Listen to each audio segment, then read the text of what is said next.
జయ గురుదత్త అని నిన్న 60 చెప్పుకున్నామా 61 చెప్పామా? 61 చెప్పారు మేడం నిన్న. ఓకే అమ్మా,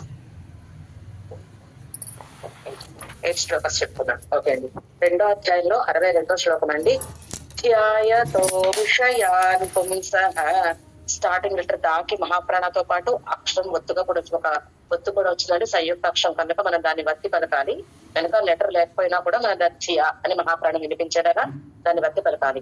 ధ్యాయతో విషయాన్ పుంసః. మూర్ధన్య షకారం అని నాలుక మడిచి చెప్పాలి. జయ గురుదత్త. ధ్యాయతో విషయాన్ పుంసః. ధ్యాయతో విషయాన్ పుంసః. ధ్యాయతో విషయాన్ పుంసః. సంగస్తేషూపజాయతే. సంగస్ ప్లస్ తేషూప చెప్పాలండి. మూర్ధన్య షకారం కనుక నాలుక మడిచి చెప్పే ప్రయత్నం చేయాలి. రౌండప్ చేసుకొని ట్రై చేస్తే వస్తుందండి. లెటర్ రౌండప్ చేసుకోవాలి, చూడగానే టంగ్ ఫోల్డ్ చేసేలాగా అలవాటు చేసుకోవాలి. సంగస్ ప్లస్ తేషూప. సంగస్తేషూపజాయతే.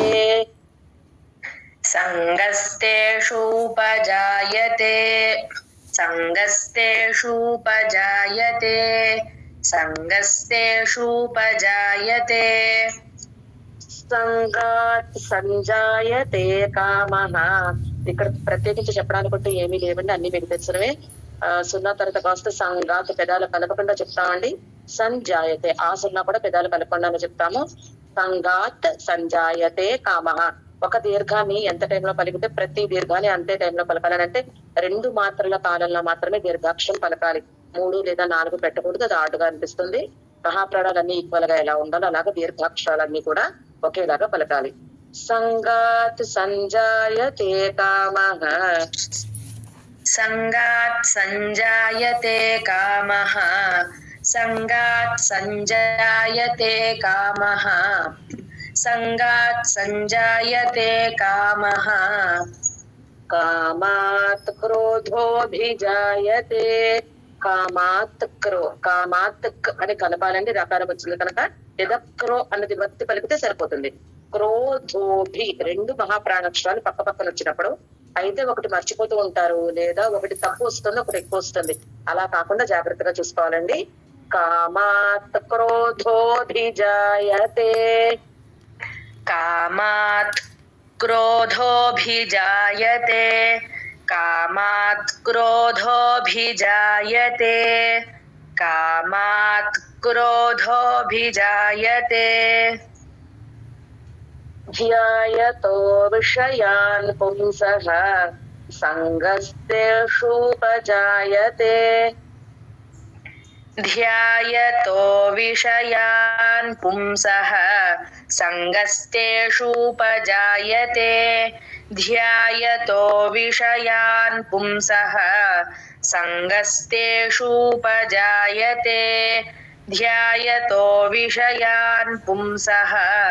సంగస్తేషూపజాయతే. సంగాత్ సంజాయతే కామః. కామాత్ క్రోధోభిజాయతే.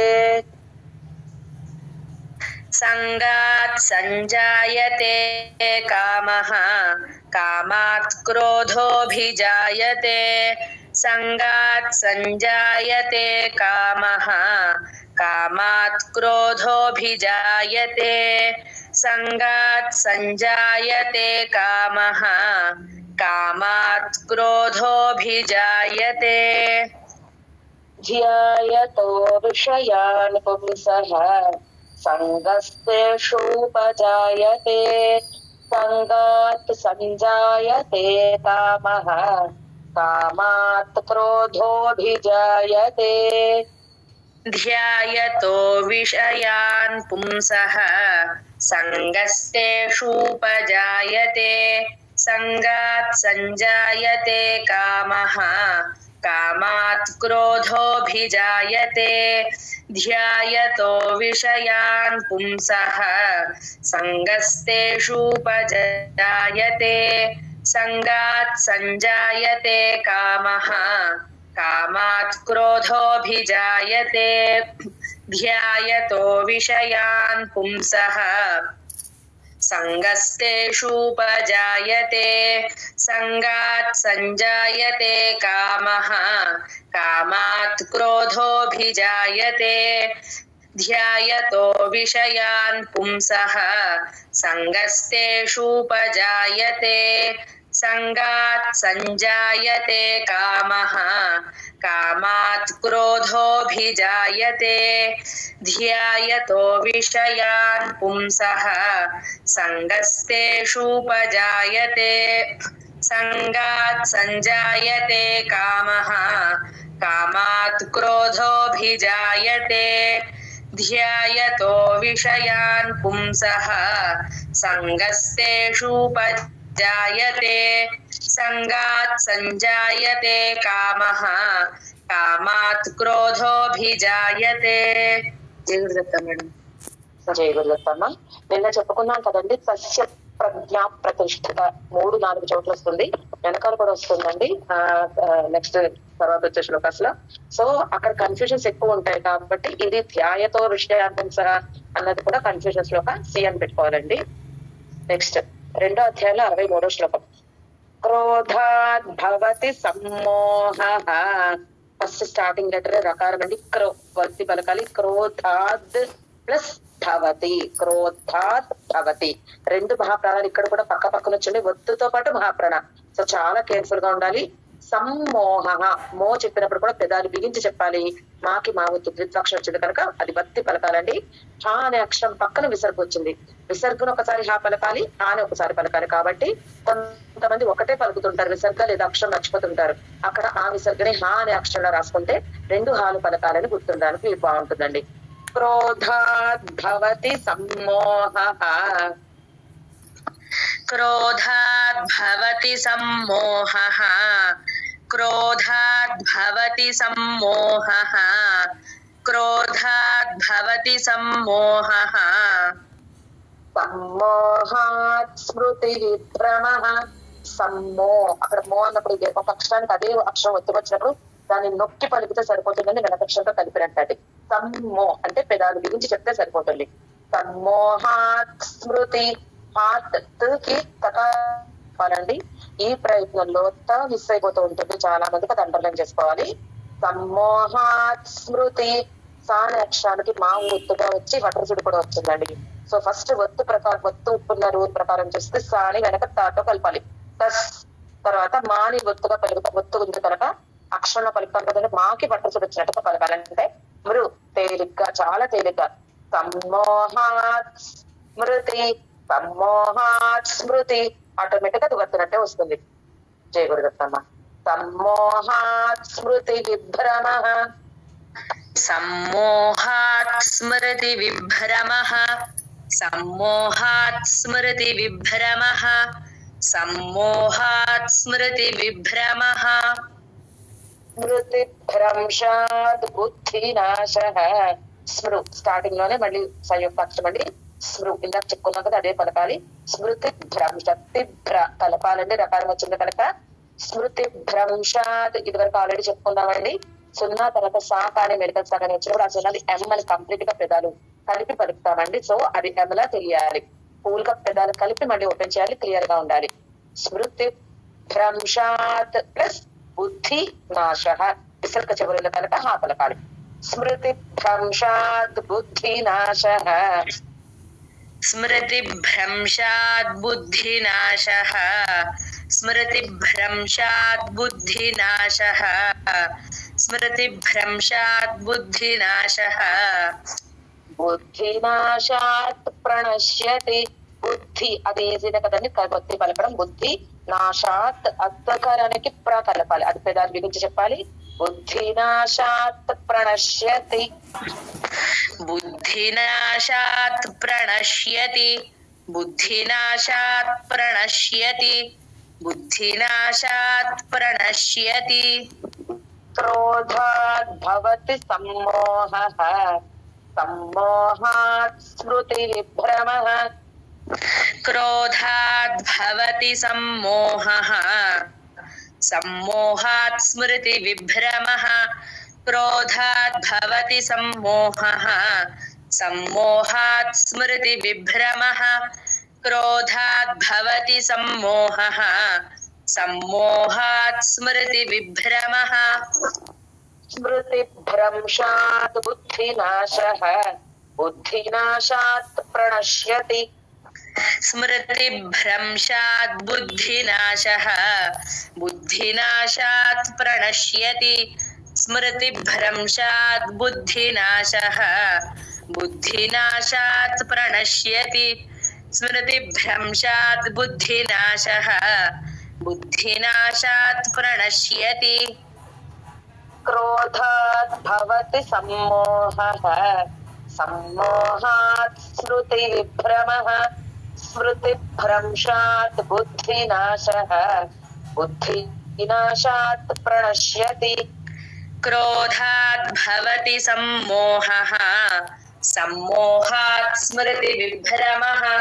स्मृतिभ्रंशात् बुद्धिनाशः बुद्धिनाशात् प्रणश्यति क्रोधात् भवति सम्मोहः सम्मोहात् स्मृतिविभ्रमः स्मृतिभ्रंशात् बुद्धिनाशः बुद्धिनाशात् प्रणश्यति क्रोधात् भवति सम्मोहः सम्मोहात् स्मृतिविभ्रमः स्मृतिभ्रंशात् बुद्धिनाशः बुद्धिनाशात् प्रणश्यति क्रोधात् भवति सम्मोहः सम्मोहात् स्मृतिविभ्रमः स्मृतिभ्रंशात् बुद्धिनाशः बुद्धिनाशात् प्रणश्यति क्रोधात् भवति सम्मोहः सम्मोहात् स्मृतिविभ्रमः स्मृतिभ्रंशात् बुद्धिनाशः बुद्धिनाशात् प्रणश्यति क्रोधात् भवति सम्मोहः सम्मोहात् स्मृतिविभ्रमः स्मृतिभ्रंशात् बुद्धिनाशः बुद्धिनाशात् प्रणश्यति జయ గురుదత్త మేడం. 2వ అధ్యాయంలో 64వ శ్లోకం అండి. రాగద్వేష వియుక్తైస్తు రాగత్ ప్లస్ వేష చెప్పాలండి. తాకి మకారం బాగుత్తుగా వచ్చింది కనుక టా మూలధన షకారం 4 మడిచి చెప్పాలి. వియుక్ ప్లస్ తైస్ ప్లస్ తు వియుక్తైస్తు రాగద్వేష వియుక్తైస్తు రాగద్వేష వియుక్తైస్తు రాగద్వేష వియుక్తైస్తు రాగద్వేష వియుక్తైస్తు విషయానింద్రియైశ్చరన్ వి తర్వాత వచ్చిన అక్షరం మూర్ధన్య షకారం కనుక 4 మడిచి చెప్పాలండి. విషయానింద్రియైష్ ప్లస్ చరణ్ విషయానింద్రియైశ్చరన్ విషయానింద్రియైశ్చరన్ విషయానింద్రియైశ్చరన్ విషయానింద్రియైశ్చరన్ ఆత్మవశ్యైర్విధేయాత్మ అచ్చుతో స్టార్ట్ అయిందండి. ఆ గొంతులోంచి చెప్పాలి. పాజ్ ఆటోమేటిక్ గా వస్తుంది, కానీ పాజ్ ఇచ్చి కూడా కొంతమంది అచ్చక్షర చివరి నుంచి పలుకుతారు. అలా కాకుండా గొంతులోంచి వచ్చాడో చూసుకోవాలి. ఆత్ ప్లస్ ఆత్మ వశ్ ప్లస్ యైర్ ప్లస్ వి ఆత్మవశ్యైర్విధేయాత్మ ఆత్మవశ్యైర్విధేయాత్మా ఆత్మవశ్యైర్విధేయాత్మా ఆత్మవశ్యైర్విధేయాత్మా ప్రసాదమధిగచ్చతి ప్రసాద స్టార్టింగ్ ఎంత రకాలం అండి. పెదాలు బిగుంచి చెప్పాలి. ప్రసాదమధి మహాప్రాణాక్షరం నాభి నుంచి పలకాలి. గచ్చతి చాకి చావత్తు మహాప్రాణం కూడా ఉంది. ఆ మహాప్రాణం క్లియర్ గా వచ్చేది చెప్పాలండి. ఒక్కొక్కసారి ఒత్తు లేనప్పుడు మహాప్రాణం లేనప్పుడు వచ్చేస్తుంది. అంటే గాలి రాకుండా చూసుకోవాలి. గాలినే మహాప్రాణం, దాన్నే మహాప్రాణం అంటామండి. గాలి కలిపితే ఆకారం, ఆకారమే మహాప్రాణం. ప్రసాదమధిగచ్చతి ప్రసాదమధిగచ్చతి ప్రసాదమధిగచ్చతి ప్రసాదమధిగచ్చతి రాగద్వేష వియుక్తైస్తు విషయానింద్రియైశ్చరన్ రాగద్వేష వియుక్తైస్తు విషయానింద్రియైశ్చరన్ రాగద్వేష వియుక్తైస్తు విషయానింద్రియైశ్చరన్ रागद्वेषवियुक्तैस्तु विषयानिन्द्रियैश्चरन् आत्मवश्यैर्विधेयात्मा प्रसादमधिगच्छति आत्मवश्यैर्विधेयात्मा प्रसादमधिगच्छति आत्मवश्यैर्विधेयात्मा प्रसादमधिगच्छति आत्मवश्यैर्विधेयात्मा प्रसादमधिगच्छति रागद्वेषवियुक्तैस्तु विषयानिन्द्रियैश्चरन् आत्मवश्यैर्विधेयात्मा प्रसादमधिगच्छति रागद्वेषवियुक्तैस्तु विषयानिन्द्रियैश्चरन् आत्मवश्यैर्विधेयात्मा प्रसादमधिगच्छति रागद्वेषवियुक्तैस्तु विषयानिन्द्रियैश्चरन् आत्मवश्यैर्विधेयात्मा प्रसादमधिगच्छति रागद्वेषवियुक्तैस्तु विषयानिन्द्रियैश्चरन् आत्मवश्यैर्विधेयात्मा प्रसादमधिगच्छति रागद्वेषवियुक्तैस्तु विषयानिन्द्रियैश्चरन् आत्मवश्यैर्विधेयात्मा प्रसादमधिगच्छति रागद्वेषवियुक्तैस्तु विषयानिन्द्रियैश्चरन् आत्मवश्यैर्विधेयात्मा प्रसादमधिगच्छति रागद्वेषवियुक्तैस्तु विषयानिन्द्रियैश्चरन् आत्मवश्यैर्विधेयात्मा प्रसादमधिगच्छति रागद्वेषवियुक्तैस्तु विषयानिन्द्रियैश्चरन् आत्मवश्यैर्विधेयात्मा प्रसादमधिगच्छति रागद्वेषवियुक्तैस्तु विषयानिन्द्रियैश्चरन् आत्मवश्यैर्विधेयात्मा प्रसादमधिगच्छति జయ గురుదత్తమ్మ. 2వ అధ్యాయంలో 65వ శ్లోకం అండి. ప్రసాదే సర్వ దుఃఖానాం. ప్రకారం అక్షరం స్టార్టింగ్ లో వచ్చిందండి, పెదాలు బిగించి చెప్పాలి. ప్రసాదే సర్వ దుఃఖానాం. దూకి వితరకు వచ్చినప్పుడు చాలా మంది దూకి మహాప్రాణ పెట్టేస్తుంటారండి. దాన్ని ఇంగ్లీష్ లో రాసుకుంటే ఈజీగా ఉంటుంది. DUH పలకాలి. DHU wrong. DUHKHA దుఃఖ. ఆ లెటర్ ను విడిగా ప్రొనౌన్స్ చేస్తే ఈజీగా ఉంటుందండి. విడివిడిగా దుఃఖ ప్రాక్టీస్ చేసి తర్వాత కలిపితే తప్పు రాకుండా ఉంటుందండి. మహాప్రాణం ఖచ్చితంగా రావాలి ఖాకి, కానీ దూకి రాకూడదు. విసర్గ హాఫే పలకాలి. విసర్గ తర్వాత కాగుడింతలు అక్షరం వచ్చింది కనుక విసర్గ హెచ్ అనే హాఫ్ వరకు పలకాలండి. ప్రసాదే సర్వ దుఃఖానాం. प्रसादे सर्वदुःखानां प्रसादे सर्वदुःखानां प्रसादे सर्वदुःखानां हानिरस्योपजायते. हानिरस् प्लस योप. हानिरस्योपजायते. हानिरस्योपजायते हानिरस्योपजायते हानिरस्योपजायते ప్రసన్నచేతసో హ్యాషు.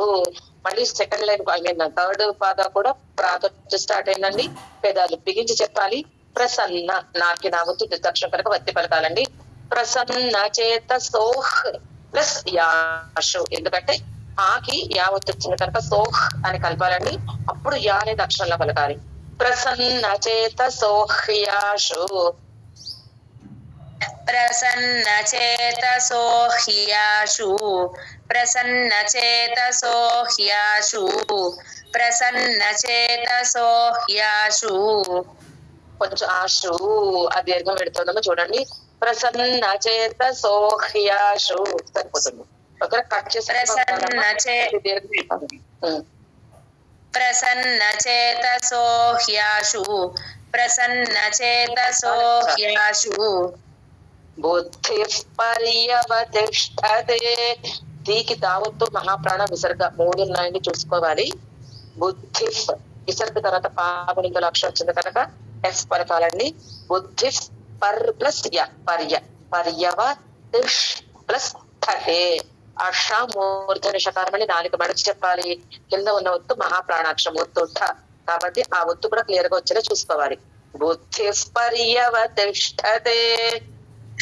బుద్ధిః పర్యవతిష్ఠతే. బుద్ధిః పర్యవతిష్ఠతే. బుద్ధిః పర్యవతిష్ఠతే. ఒక్క నిమిషం.